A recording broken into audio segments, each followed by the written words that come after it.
आज शीतलच्या तिच्या सासरच्या घरी पहिला दिवस होता। सकाळी लवकर उठून ती एक कप चहा घेऊन आली। तिच्या डोळ्यात आशा होती की आजचा दिवस खास असेल। कदाचित काल राहुल थकला असेल म्हणूनच तो तिच्याशी प्रेमाने वागला नाही, पण आज सकाळी तो नक्कीच तिच्याशी प्रेमाने वागेल असे तिला वाटले। राहुल बेडवर बसून मोबाईल चालवत होता। शीतल लाजत म्हणाली, अहो, मी तुमच्यासाठी चहा आणला आहे। राहुलने तिच्याकडे न पाहता चहाचा कप घेतला आणि प्यायला लागला। त्याच्या डोळ्यात ना उबदारपणा होता आणि ना चेहऱ्यावर आनंदाचे भाव होते। शीतलचे हृदय थोडेसे तुटले, पण तरीही तिने स्वतःवर नियंत्रण ठेवले। शीतलचे मोठे दीर आणि जाव खोलीबाहेर चहा पीत बसले होते आणि दोघे एकमेकांसोबत मस्ती करत होते। शीतलचे डोळे जड झाले आणि ती विचार करू लागली की राहुलने त्याच्या दादा आणि वहिनीकडून त्याच्या पत्नीशी कसे वागावे हे शिकले नसेल का? ती शांतपणे स्वयंपाकघरात गेली। तिला काय करावे हे कळत नव्हते, म्हणून ती स्वयंपाकघरात गेली आणि भिंतीला टेकून तिथेच उभी राहिली आणि खिडकीतून काहीतरी पाहत राहिली। तेवढ्यात तिची मोठी जाऊ स्वाती स्वयंपाकघरात आली आणि म्हणाली, अगं, तू इथे अशी का उभी आहेस? मग शीतल म्हणाली, ताई, नाश्त्याला काय बनवायचं ते सांगा, मी तुम्हाला मदत करेन। ती म्हणाली, तुझा पहिला स्वयंपाकघरातील विधी अजून झालेला नाहीये, म्हणून तू आज काहीतरी गोड बनव, मी उर्वरित नाश्त्याची तयारी करून घेईन। शीतल अचानक बोलली, ताई, राहुलला कोणते गोड पदार्थ आवडतात? मग ती हसायला लागली आणि म्हणाली, राहुल भाऊजीला गोड पदार्थ अजिबात आवडत नाहीत, म्हणून तू काहीही बनवशील तरी त्यांना काही फरक पडणार नाही। असं म्हणत ती तिच्या कामात व्यस्त झाली, म्हणून शीतलने शेवाळ्याची खीर बनवण्याचा विचार केला। तिने मोठ्या उत्साहाने शेवाळ्याची खीर बनवली, पण राहुलने खिरीचा एक चमचाही खाल्ला नाही। पण खीर खाल्ल्यानंतर तिच्या मोठ्या दिराने आणि सासूबाईंनी तिचे खूप कौतुक केले। हळूहळू दिवस जात होते, पण राहुल त्याच्या परीने कोणतंच पाऊल टाकत नव्हता। सुरुवातीपासूनच तो त्याच्या जगात मग्न होता आणि तिच्याशी जास्त बोलतही नव्हता। शीतलला हळूहळू जाणवू लागले की कदाचित त्याला मी आवडत नाही। तिचा रंग थोडासा सावळा होता। तिच्या सासूबाईंना हे नाते आवडले होते। राहुलने थोडासा विरोध केला होता की मी अशा सावळ्या मुलीशी लग्न करणार नाही, पण त्याची आई खूप अनुभवी होती आणि तिने राहुलला शपथ देऊन या लग्नासाठी तयार केले होते, कारण त्यांना कुठून तरी बातमी मिळाली होती की राहुल त्याच्या ऑफिसमध्ये काम करणाऱ्या आरोहीसोबत रिलेशनशिपमध्ये आहे। आरोही ही खूप मोकळ्या मनाची आधुनिक मुलगी होती। तिचे अनेक बॉयफ्रेंड होते। ती राहुलला आकर्षित करण्याचा प्रयत्नही करत होती, पण राहुलने तिच्याकडे लक्ष दिले नाही। पण जेव्हा कावेरीताईंना हे सर्व कळले तेव्हा त्यांनी राहुलचे लवकरात लवकर लग्न करण्यास योग्य ठरवले। राहुल आणि शीतल या दोघांचे लग्न झाल्यानंतर त्या खूप आनंदी झाल्या। कावेरीताई तिथे एक आठवडाभर राहिल्या, नंतर गावी गेल्या। गावात शेतीचे काम होते आणि बरेच नातेवाईकही होते, म्हणून कावेरीताई गावात राहत होत्या। कधी त्या सुट्टीत मुलांना गावी बोलावत असे तर कधी त्या स्वतः शहरात येत असे। दोन्ही मुलगे इथे काम करत होते आणि आता त्यांच्या दोन्ही बायका आल्या होत्या, त्यामुळे त्यांना मुलांबद्दल खूप दिलासा मिळाला। पण शीतल एकटीच गुदमरत होती। तिला आशा होती की लवकरच तिचा नवरा तिच्याशी सहजतेने वागेल, पण हळूहळू 2 महिने गेले आणि तिचा नवरा तिच्याशी नीट बोलतही नव्हता। फक्त रात्री जेव्हा त्याला काही वाटायचे मग तो तिचा नवरा होण्याचा हक्क सांगायचा। पण शीतल अजूनही तिच्या नवऱ्याच्या हृदयाशी जोडलेली वाटत नव्हती आणि हे नाते आता तिला त्रास देत होते. शीतल आता तिच्या नवऱ्यासोबत एका छताखाली गुदमरल्यासारखी वाटत होती. तिच्या संकोचामुळे ती त्याला कोणतेही प्रश्न विचारू शकली नाही. एके दिवशी शीतलला बरे वाटत नव्हते म्हणून ती राहुलला म्हणाली, मला डॉक्टरकडे घेऊन चला. म्हणून त्याने तिला फटकारले आणि म्हणाला, मी तुला पैसे देतो, तू स्वतः हॉस्पिटलमध्ये जा, मला वेळ नाही. ती रडू लागली. तिने ठरवले की मी डॉक्टरकडे अजिबात जाणार नाही. पण दुपारपर्यंत तिची तब्येत बिघडू लागली म्हणून ती एकटीच डॉक्टरकडे गेली. घरी आल्यावर तिने राहुलला त्याच्या मोठ्या वहिनीसोबत सोफ्यावर बसून हसत असताना पाहिले. हे दृश्य पाहून शीतल स्तब्ध झाली आणि विचार करू लागली, जर माझा नवरा मोठ्या वहिनीसोबत इतक्या मोकळेपणाने हसू शकतो तर माझ्यासोबत का नाही? रात्री एकांतात तिने राहुलला विचारले, तुम्ही माझ्यासोबत मनमोकळेपणाने का राहत नाही? तुम्ही वहिनीसोबत किती आनंदात बोलत होतास, पण तुम्ही माझ्याशी कधीच आनंदात बोलला नाही.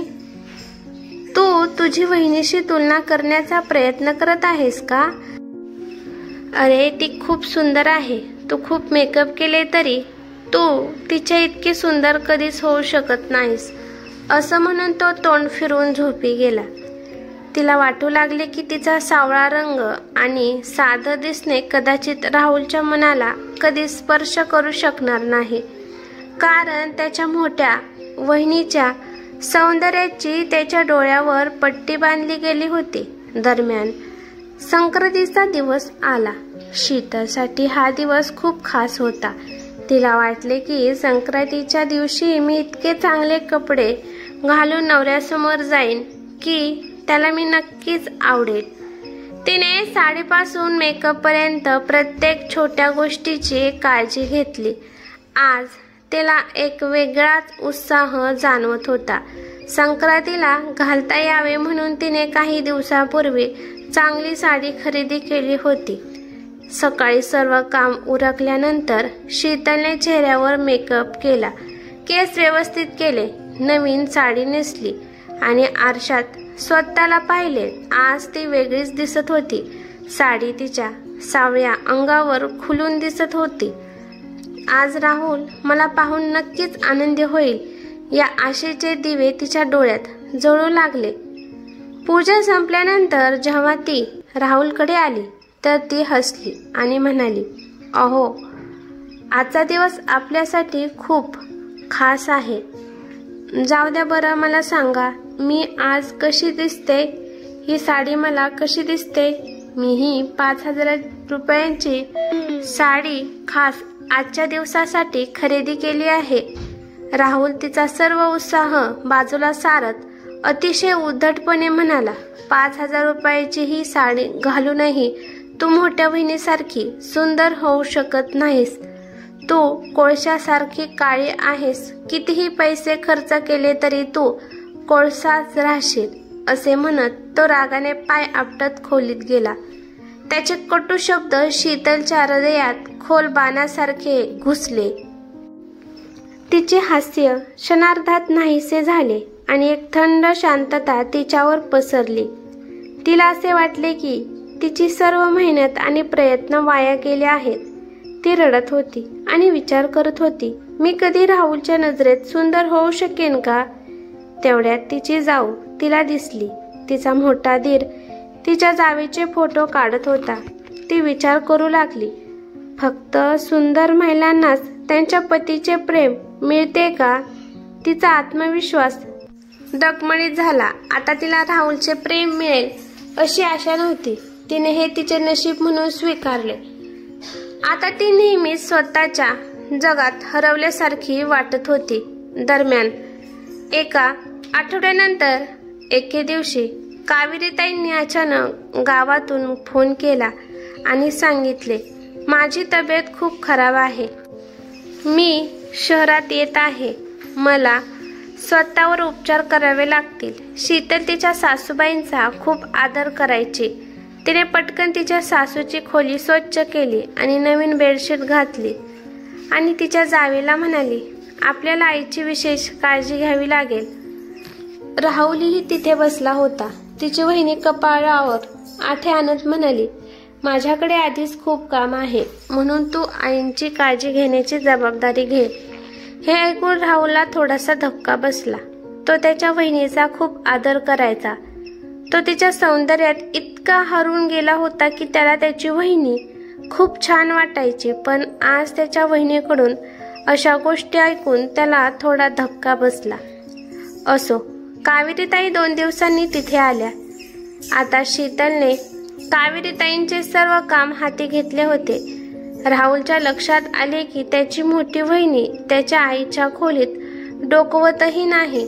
राहुलला विचित्र वाटले आणि तो विचार करत होता, आईने नेहमीच दोन्ही सुनांना समान प्रेम दिले, मग तिची सेवा करताना फक्त माझीच पत्नीचं मनापासून सेवा का करत आहे. एके दिवशी वहिनीने घरी पार्टी आयोजित केली. शीतल बराच वेळ तिच्या सासूची सेवा करत राहिली, म्हणून वहिनी शीतलला टोमणे मारू लागली आणि म्हणाली, तू अजून नीट तयारी केलेली नाहीस. तू माझ्या पार्टीला येऊ नकोस. लोक तुला हसतील. इतरांची सेवा करत राहणे हेच हे तुझे एकमेव काम आहे. तू फक्त इतरांची सेवा करत राहा. जरी तुझे तुझ्या पतीशी चांगले संबंध नसले तरी तू तुझ्या सासूचे मन जिंकण्याचा प्रयत्न करत आहेस. कदाचित तुला तिच्या दागिन्यांचा लोभ असेल. मी लोभी नाही, म्हणूनच मी तिच्या खोलीत डोकवूनही पाहत नाही. हे ऐकून शीतलला धक्का बसला आणि ती विचार करू लागली, ती माझ्या नात्याची खिल्ली उडवत आहे आणि माझ्या सेवेच्या भावनेला लोभ देखील म्हणत आहे. तिच्या डोळ्यात अश्रू आले. मग राहुल पुढे आला आणि रागाने म्हणाला, वहिनी, माझ्या बायकोशी बोलण्याची ही काय पद्धत आहे. वहिनी हसून म्हणाली, तुमची बायको? तुम्ही तिला कधी बायकोचा आदर आणि दर्जा दिला आहे का? त्या दिवशी मी खाली येताना सर्व काही ऐकले आहे की तुम्ही तुमच्या बायकोला किती आदर देता. ती कोळशासारखी आहे नाही का? जर तुम्ही तिला टोमणे मारू शकतोस तर मी का नाही. राहुल तिथेच उभा राहिला आणि विचार करू लागला. वहिनी फक्त शारीरिकदृष्ट्या सुंदर आहे, पण ती तिच्या जिभेने किती कडू आहे. जेव्हा आयुष्यात कठीण काळ आला तेव्हा मला माझ्या वहिनीबद्दलचे सत्य समजले आणि मी माझ्या पत्नीला योग्य आदरही देत नाही. तरीही ती माझ्या आईची खूप सेवा करत आहे.